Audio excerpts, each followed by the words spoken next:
میں نے اپنے سننے والوں کو زحمت دی. سمجھ میں آ گئی امامت سمجھ میں آ گئی. اب اگر امامت سمجھ میں آ گئی ہو تو اسی مرحلے سے اپنے سننے والوں کو لے کے آگے بڑھ جاؤں.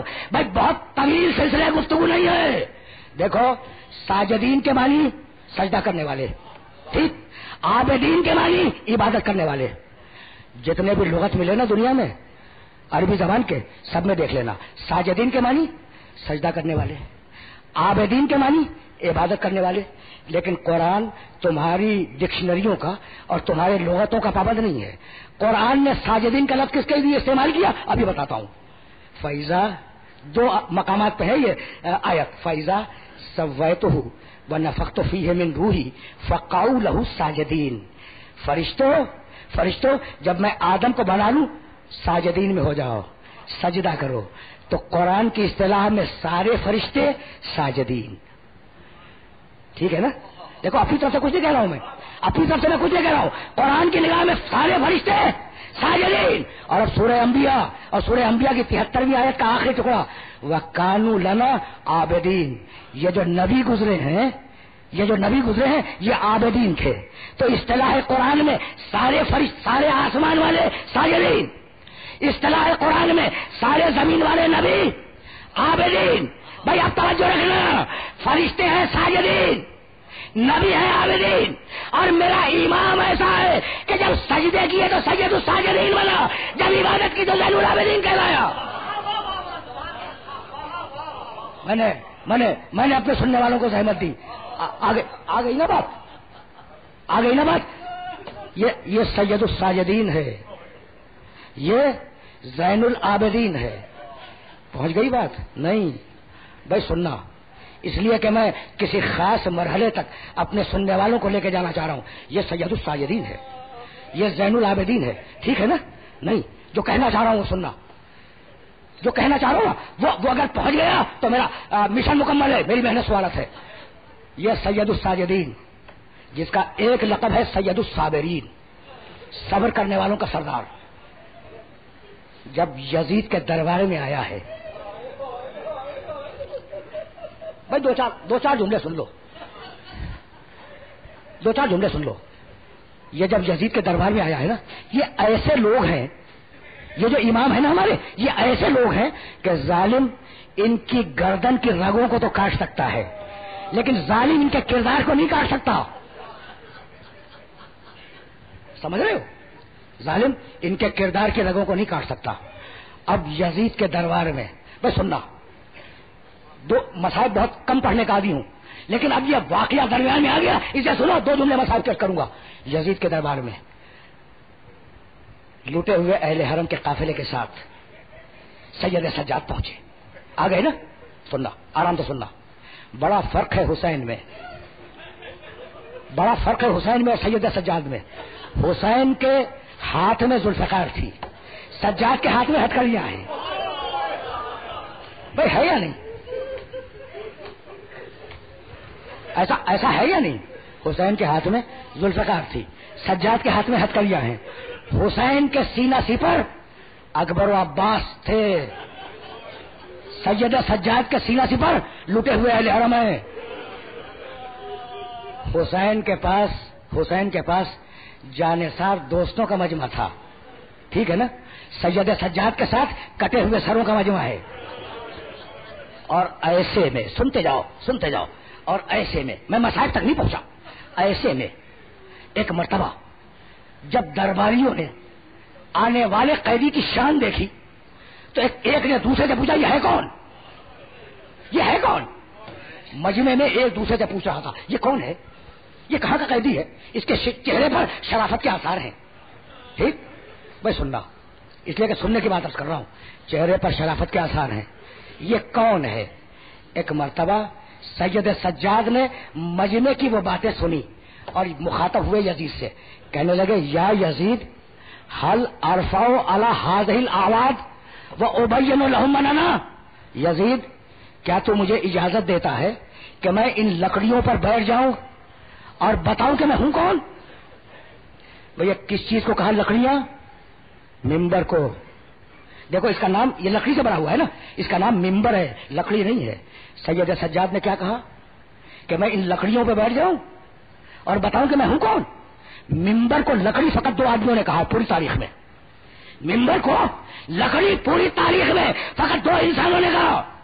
جب علی اس مقام پہ آ کے بیٹھے ممبر پر جہاں رسول بیٹھا کرتے تھے، واقعہ سب کو معلوم ہوگا، تو ایک مرتبہ مجمع میں سرگوشی شروع ہوئی کہ علی اس مقام پہ بیٹھ گئے جو محمد کے بیٹھنے کا مقام تھا. پوچھنے لگے یہ تم سرگوشی کیا کر رہے ہو، یہ تم باتیں کیا کر رہے ہو؟ ایک شخص کھڑا ہوا اور کہنے لگا یا علی تم اس مقام پہ جا کے بیٹھ گئے جہاں رسول بیٹھا کرتے تھے. بس یہ سننا تھا کہ علی نے چوبے ممبر پہ ہاتھ مارا اور کہنے لگے ما ہذی آواز، ارے یہ لکڑی کے تختے کیا ہے؟ میں نے تو مہر نبوت پہ قدم رکھے ہیں. یہ لکڑی کے تختے کیا ہیں؟ میں نے تو مہر نبوت پہ قدم رکھے ہیں. تو یا علی نے کہا کہ یہ لکڑی ہے، یا سید سجاد نے کہا یہ لکڑی ہے. بتلا دیا کہ ہمارے گھر میں رہے تو ممبر ہے، تیرے گھر میں رہے تو لکڑی ہے. سمجھ رہے ہو نا بات کو؟ سمجھ رہے ہو بات کو؟ زیادہ زحمت نہیں دوں گا. یزید سے کہا کہ اجازت ہے کہ میں ممبر پہ بیٹھ جاؤں اور بتاؤں کہ میں ہوں کون؟ یزید نے کہا کہ ہاں ہم نے تمہیں اجازت دی، لیکن سنتے جاؤ. بس دیکھنا ایک بات کہنا چاہ رہا ہوں. جب سید سجاد جا رہے تھے نا ممبر کی طرف، اس سے پہلے یزید نے ایک شعر پڑھا تھا. وہ شعر سننا: لائبت ہاشم بالملک فلا خبر جاء ولا وحی نزل. نعوذ باللہ ترجمہ کر رہا ہوں میں یزید کے شعر کا. جاؤ تاریخ کی کتابوں میں یہ شعر دیکھ لینا. لائبت ہاشم بالملک فلا خبر جاء ولا وحی نزل. بنی ہاشم نے، رسول نے حکومت کے لیے ایک تماشا بنایا تھا، ورنہ نہ کوئی خدا ہے، نہ کوئی قرآن ہے، نہ کوئی رسول ہے. تو یزید نے، بے توجہ رکھنا، یزید نے انکار کر دیا یا نہیں؟ خدا کا، رسول کا، قرآن کا انکار کر دیا نا. اب گئے سید سجاد ممبر کے اوپر، ایک مرتبہ ارشاد فرمایا: من عرفنی فقط عرفنی ومن لم یعرفنی فانا اعرفہ. جو مجھے پہچانتا ہے وہ تو پہچانتا ہے، اور جو مجھے نہیں پہچانتا تو میں اب پہچانواتا ہوں. انا ابن مکہ و مینا، انا ابن زمزم و صفا، انا ابن من حمل الرکن باطراف الردا، انا ابن من اسری به من المسجد الحرام الى المسجد الاقصى. انا ابن، عجیب و غریب جملہ کہا، انا ابن کان قاب قوسین او ادنا، انا ابن محمد علی المصطفیٰ، انا ابن خدیجۃ الکبریٰ، انا ابن علی المرتضیٰ، انا ابن فاطمۃ الزہرا، من النبی المختار ومن الصدیق ومن الطیار ومن اسد اللہ ورسولہ. کہنے لگے کہ دیکھو مجھے نہیں پہچانتے نا، تو اب جن چیزوں کو پہچانتے ہو ان کے ذریعے اپنے کو پہچانوا رہا ہوں. میں فرزند مکہ ہوں، مکے کو جانتے ہو نا، میں مکے کا بیٹا ہوں. مدینے کو پہچانتے ہو نا، میں مدینے کا فرزند ہوں. کعبے کو جانتے ہو نا، میرا دادا کعبے میں پیدا ہوا تھا. محمد رسول اللہ کو جانتے ہو نا، محمد رسول اللہ میرا دادا تھا. میری ماں کی طرف سے میرا دادا تھا. تم حمزہ کو جانتے ہو نا، میرے خاندان کا شہید ہے. تم جعفر طیار کو جانتے ہو نا، وہ میرے خاندان کا شہید ہے. ایک کا نام لیا. تم خدیجۃ الکبریٰ کو جانتے ہو نا، ان کی خدمتوں کو پہچانتے ہو، وہ میری ماں تھی. تم فاطمہ زہرا کو جانتے ہو نا، میں اس کے بیٹے کا بیٹا ہوں.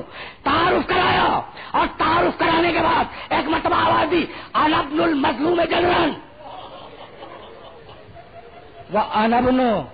بھائی عجیب و غریب جملے ہیں، وانا ابن من قتل عطشانا وانا ابن مسلوب الرداء والامامہ. ارے میں اس کا بیٹا ہوں جو 3 دن کا پیاسا مارا گیا. اجرکم اللہ. میں اس کا بیٹا ہوں جو 3 دن کا بھوکا مارا گیا. میں اس کا بیٹا ہوں جسے پسے گردن سے ذبح کیا گیا. میں اس کا بیٹا ہوں جسے خنجر کی 17 ضربتوں سے قتل کیا گیا. سننا عبداللہ، سن رہے ہو نا؟ پہلے اپنے فضائل بتلائے، پہلے سید سجاد نے اپنے فضائل بتلائے، اور اس کے بعد اپنے مسائل پڑھے. میں 3 دن کے بھوکے کا بیٹا ہوں، میں 3 دن کے پیاسے کا بیٹا ہوں. میں اس کا بیٹا ہوں جسے پسے گردن سے ذبح کیا گیا.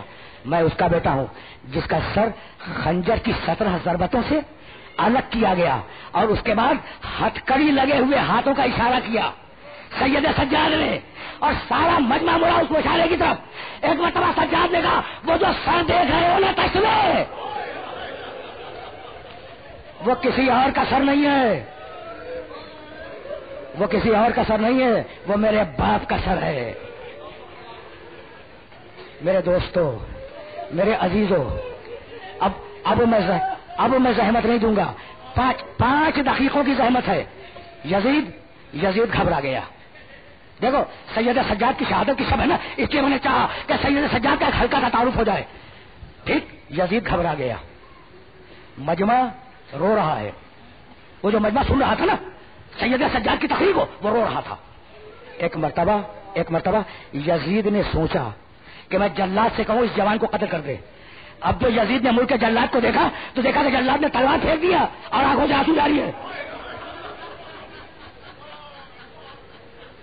اور سب کی زبان پہ دیکھا علی کا پوتا کیسا بول رہا تھا، دیکھا محمد کا نواسا کیسی تقریر کر رہا تھا. بھائی سننا، ایک مرتبہ یزید گھبرایا اور گھبراہٹ میں اپنے مؤذن سے کہنے لگا، اپنے مؤذن سے کہ ذرا اذان تو دے دے. بس یہی لانا تھا. دیکھو میری تقریر تمام ہو گئی، تم نے گریا بھی کر لیا. کیا کہا یزید نے؟ ذرا اذان تو دے دے. کس سے کہا؟ سید سجاد سے نہیں، اپنے مؤذن سے، سرکاری مؤذن سے. توجہ رکھنا. مؤذن نے کہا اللہ اکبر. سجاد خاموش ہو گئے، کہتے رہے اللہ اکبر. مؤذن نے کہا اشہد ان لا الہ الا اللہ. سجاد نے بھی دہرایا اشہد ان لا الہ الا اللہ. مؤذن نے کہا اشہد ان محمد رسول اللہ. سجاد نے بھی دہرایا اشہد ان محمد رسول اللہ. اب میں روک رہا ہوں اس پورے مجمع کو، اپنے محترم سننے والوں کو. بھائی یزید کا مؤذن کیا کہہ رہا ہے؟ اشہد ان محمد رسول اللہ.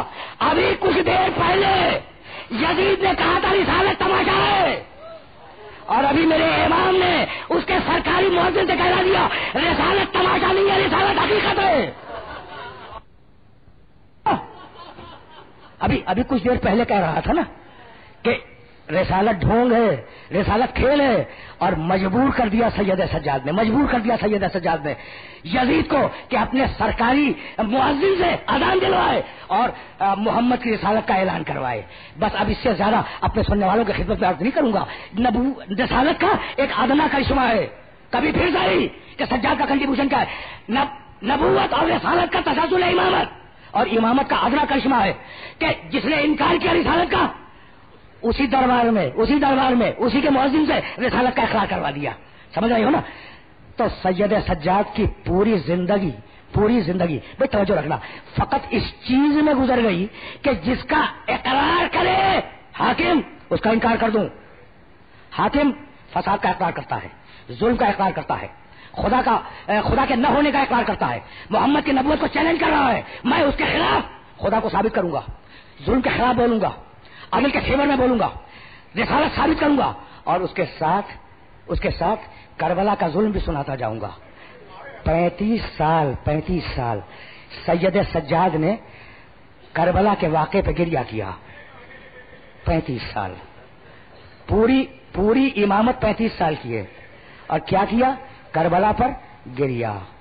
دیکھو جب مجلس تمام ہو تو میری اس بات کو نوٹ کر لینا کہ تمہیں اگر راستے میں کوئی ہنستا ہوا بچہ مل جائے تو تم سوال نہیں کرو گے کہ یہ بچہ کیوں ہنس رہا ہے، لیکن اگر بچہ روتا ہوا مل جائے تو پوچھو گے کہ یہ رو کیوں رہا ہے. پہنچ گئی بات؟ سجاد کا گریہ بھی امامت ہے. بس اس سے زیادہ زحمت سماعت نہیں دوں گا. آخری جملہ سنو اور مجھے اجازت دے دو. بھائی ایسا مجلو کہ جب کوفے کے بازار میں آیا، سنو گے؟ بس 2 جملے سنو، مجھے اجازت دے دو. سنو گے؟ یہ شہزادہ کوفے کے بازار میں کس شان سے آیا ہے؟ ہاتھوں میں ہتکڑیاں تھیں، پیروں میں بیڑیاں تھیں، گلے میں توق خاردار تھا، سر جھکا ہوا تھا، اور اس کے پیچھے بیویاں اپنے چہروں کو اپنے بالوں سے چھپائے ہوئے آواز دے رہی تھی، واہ محمد، واہ علی، واہ فاطمہ، واہ حسن، واہ حسینہ. بس آخری جملے. تم نے گریہ کیا، مجلس تمام ہو گئی. زید ابن ارقم، دیکھو میرے مظلوم امام کو پہچان لو اور مجھے اجازت دے دو. زید ابن ارقم صحابی رسول ہیں. وہ کہتے ہیں کہ جب میں نے آواز سنی واہ محمد و علیہ و فاطمہ و حسنہ و حسینہ. تو میرے دل میں خیال گزرا کہ اگر کسی انسان پہ کوئی مصیبت آتی ہے تو وہ اپنے بزرگوں کو یاد کرتا ہے. یہ کس خاندان کی عورتیں ہیں کہ جب ان پر مصیبت آئی تو محمد کو یاد کر رہی ہیں, علی کو یاد کر رہی ہیں, حسن کو یاد کر رہی ہیں, حسین کو یاد کر رہی ہیں. تو میں سوچتا ہوا اس قیدی کے پاس گیا جو قیدی ناکے میں سوار تھا. ایک مرتبہ آواز دی, السلام علیکم ایھا الاسیر. قیدی تجھ پر سلام ہو. ایک مرتبہ قیدی نے جواب سلام دیا اور آیت پڑھی, وَيُطْعِمُونَ الطَّعَامَ عَلَىٰ حُبِّهِ مِسْكِينًا وَيَتِيمًا وَأَسِيرًا. زید بن ارقم نے کہا, قیدی یہ آیت تو رسول کے خاندان کے لیے تھی, یہ تو نے کیوں پڑھ لی؟ بس میں نے زحمت دی. آخری جملے سننا.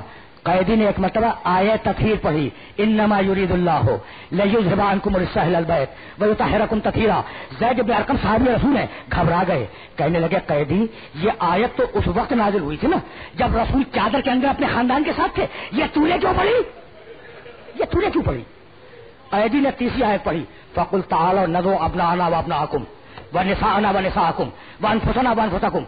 زید بن ارقم گھبرا گئے, کہا قیدی یہ اس وقت کی آیت ہے جب میرا رسول مباہلے کے میدان میں اپنے خاندان کو لے کے گیا تھا, یہ تو کیوں پڑھا ہے؟ تو ایک مرتبہ قیدی نے سر اٹھایا, کہا زید خاندان محمد سے کسی کو پہچانتے بھی ہو؟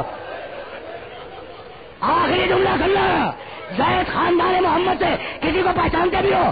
زید نے ایک مرتبہ جلال میں کہا, ارے میں نہیں پہچانوں گا, میں رسول کا صحابی ہوں, ابھی میرا شہزادہ حسین زندہ ہے.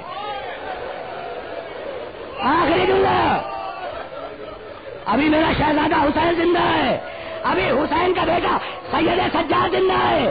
ایک مرتبہ قیدی نے رو کے پوچھا کہ زید اگر آپ دیکھو گے تو پہچانو گے؟ کہا کیسے نہیں پہچانوں گا, حسین کو میں نے گودیوں میں گرایا ہے. ایک مرتبہ قیدی نے رو کے کہا, اگر حسین کو دیکھنا ہے تو لو کے لہجہ پہ دیکھو, اگر سجاد کو دیکھنا ہے.